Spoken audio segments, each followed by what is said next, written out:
लोग जब भी सेल्फ हेल्प के बारे में सुनते हैं उनको लगता है कि जैसे अलादीन का चिराग हाथ लगे। स्पेशली हमारी साउथ एशियन कम्युनिटी के अंदर तो लोगों को लगता है कि उनकी सारी जिंदगी के मसले इन 2-3 किताबों से ही हल हो जाएंगे, लेकिन ऐसा नहीं। आइए जानते हैं कि टीनेज ईयर्स के अंदर self help books can be actually really helpful. Formative years होते हैं, बंदे का ब्रेन डेवलप हो रहा होता है, बुक्स उनको फुलफिल करने में हेल्प करती है। फॉर एग्जाम्पल, अगर सेल्फ कॉन्फिडेंस की थोड़ी सी कमी है, कोई किताब पढ़ेगा, उसके अंदर 2-3 एग्जांपल्स पढ़ेगा, वो फिर उसकी जिंदगी सेट। इस टाइम में जो भी लेसन्स मिलते हैं वो बच्चे के दिमाग के अंदर एच हो जाते हैं, चिपक जाते हैं, टैटू हो जाते हैं। एक तो उसको वैसी पढ़ने की आदत नहीं है, ऊपर से जो चीज़ पढ़ रहा है वो काफ़ी उसकी एज के हिसाब से सूटेबल है, क्योंकि इस टाइम के अंदर बहुत ज़्यादा बच्चे जो है वो अजीब गरीब जॉनरास के अंदर भी घुस जाते हैं। इस टाइम में बुक्स जैसे कि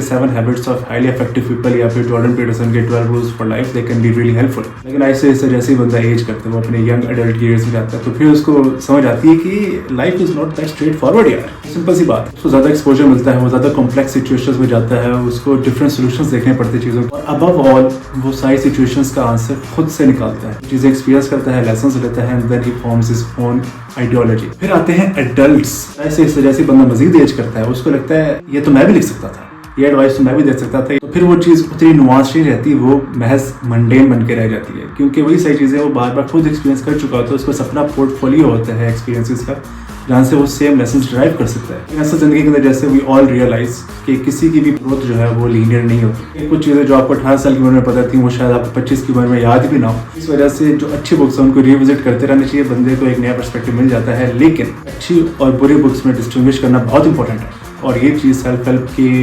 डोमेन के अंदर जाके मजीद ज़्यादा ब्लर हो जाती है। पर्सनली मुझे ज़्यादा सेल्फ हेल्प बुक्स खुद पढ़ने की जरूरत नहीं पड़ी, और आई रियलाइज्ड कि ये तो सेवी स्टफ है जो कि रिकोड करके डिफरेंट वर्ड्स के अंदर बताया जा रहा है। लेकिन जो बुक्स मैंने पढ़ी उसके अंदर से मैं बता सकता हूँ कि कुछ books were really helpful for me and कुछ वरंट।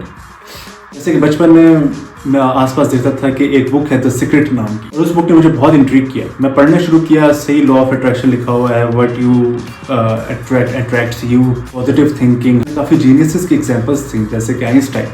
लेकिन उस बुक की एग्जांपल्स में इनफ प्लॉजिबल और प्रैग्मेटिक एविडेंस था ही नहीं जो कि मुझे कन्विंस कर सके, परसुएड कर सके to actually believing what the author wanted me to believe. You know, even as a teenager मुझे इस बात से मसला था कि जो सारी बातें बताई जा रही हैं बुक के अंदर, वो तो एक ओपिनियन है, वो फैक्ट नहीं है। Which brings me to the other 2 books that I think are horrible, Think and Grow Rich and Rich Dad Poor Dad. ये 2 किताबें ऐसी हैं जो कि आपको हर बुक स्टोर के ऊपर सामने पड़ी हुई मिलेंगी, और इनको एडवर्टाइज इस तरह से किया जाता है कि ये आपको माला माल कर देंगे, आप इनको पढ़ोगे आपके पास पैसे आ जाएंगे, दिस एंड दैट। लेकिन इन 2 बुक्स में भी सेम चीज़ है, repetitive stuff, pseudo intellectual stuff, आपके पास इनफ एक्शनेबल एडवाइस नहीं है, उल्टा रिस्की एंड मिसलीडिंग एडवाइसेस बहुत ज़्यादा मौजूद है। द सीक्रेट की तरह इन 2 बुक्स के अंदर भी मैनिफेस्टेशन वाला बहुत ज़्यादा एलिमेंट है। ये तो हो गई बैड बुक्स, लेकिन कुछ बुक्स ऐसी होती है जिनके अंदर एक्चुअल में बहुत ज़्यादा अच्छी चीज़ें मौजूद होती हैं। मसला ये होता है कि वो बुक्स बहुत ज़्यादा बड़ी होती है और उनके अंदर एक्चुअल कंटेंट बहुत छोटा होता है, जो कि एक्चुअली में हेल्पफुल होता है। इस कैटेगरी में बुक्स जैसे कि atomic habits, 7 Husbands, why do I keep saying that? 7 Habits of Highly Effective People, How to Win Friends and Influence People, and The Subtle Art of Not Giving an F. These books are really informative, लेकिन बात वही है कि बहुत ज़्यादा repetitive है। It is the same concept जो कि आपको 20-30 पेजेस के अंदर मिल जाएगा, उसके पीछे 300 पेजेस लिखने की जरूरत नहीं है। How to Win Friends and Influence People is a good book. It is short and crisp. Honorable mention to Eat That Frog. My personal favorite 2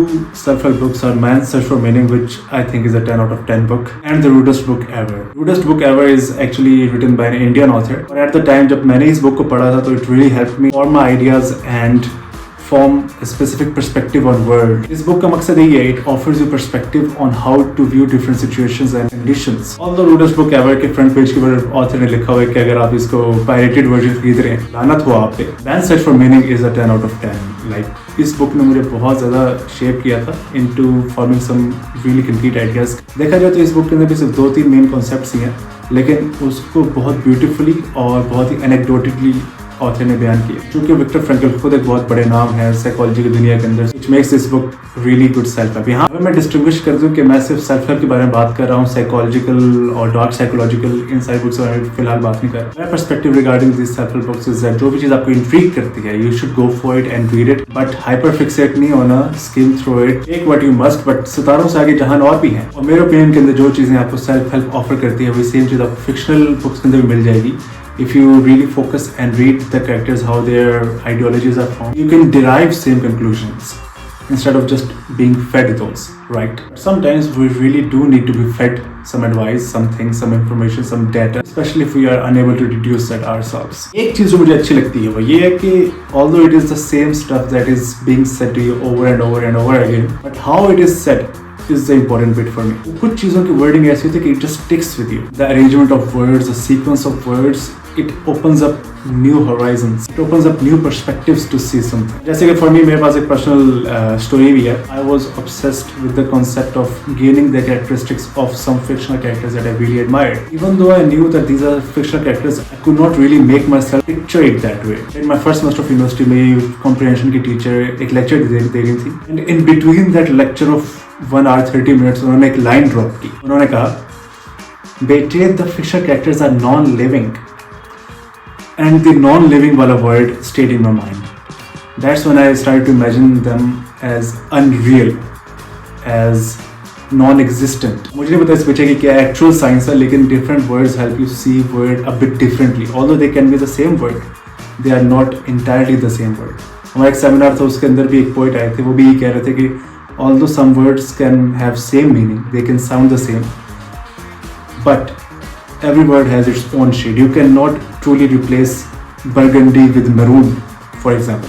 If any chapter of the self-help book does not intrigue you at all, you should feel free to skip it. अगर तो वो खरीदने के पीछे का reason ही compel होना था, by using the same logic, you should feel free to skip some of the chapters that do not compel you. ये एक चीज़ जो कि मैंने the subtle art से सीखी थी. You only have limited amount of dash to give, so you should give them very wisely.